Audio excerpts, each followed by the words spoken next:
Hey family, it's Proverbs, and I'm here with the next installment of Virtual Churchin. So last week I had an assignment for theological grounding and development of the virtual church. A course I'm taking with Dr. Ralph Watkins here at Columbia Theological Seminary in Decatur, Georgia. Whew, it's a mouthful. The assignment was to look up church in the new media, topics that we've been discussing in class and reading about in different texts, and to spend an hour on YouTube just looking around and seeing what types of videos are posted about these issues. So I decided to localize it a little bit and put in black church, comma, new media in the search box.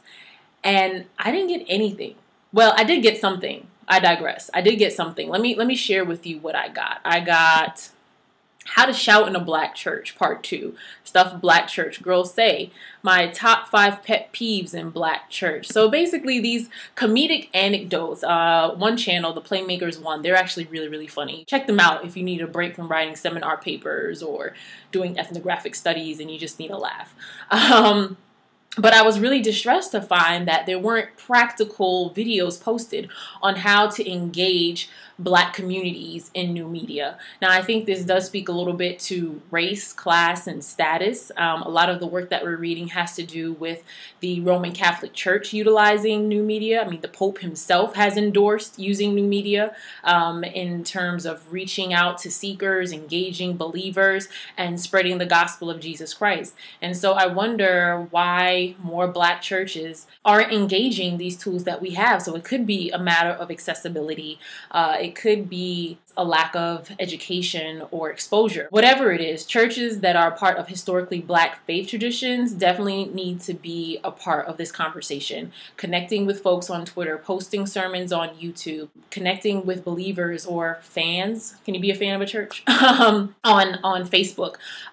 We have cultural nuances and a heritage that I think is valuable and should be lifted up in places of worship. So African American ways of worship, ways of religious expression, these are all very important and pertinent. And so rather than seeing parodies pop up in the search box, I would love to see Pastor Otis Moss III talking about how he's engaging new media at his church. I remember him sharing an anecdote at a preaching conference about how he had to act as a mediator between his youth and the ushers because they would be tweeting during his sermon and the ushers would want to shoo, the smartphones and PDAs away. And Pastor Moss said, no, we have to engage. If I can preach to 2,000 people in-house and they type 140 characters, disseminate that to 200,000 people via the World Wide Web, that is the message, the encouraging, uplifting, inspiring gospel of Jesus Christ being sent out over this virtual land.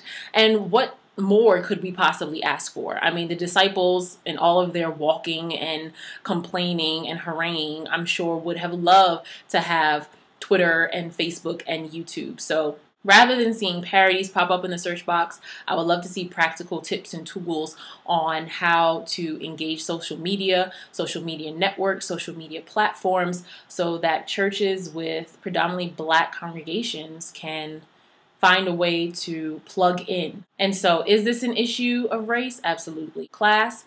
Absolutely. I think it speaks to technology being a privilege for some people. And as a black female in America, I want all of my brown-skinned family members to be able to engage new media from a faith perspective. And so racism is making me fat because I'm not able to engage this spiritual practice of new media. I'm not able to see all of the scriptures that people are posting to encourage their sisters and brothers. I'm not seeing the devotionals that are sent out as blogs. I'm not receiving those because I don't even have an email address. And so I am spiritually malnourished because so much of our information is gathered online. And if I'm not plugged into that community, I'm not plugged into the valuable information that I need to be sustained as a believer, to be sustained as a Christian. So I end up out of shape and not being able to engage in these conversations that are so spiritually nourishing.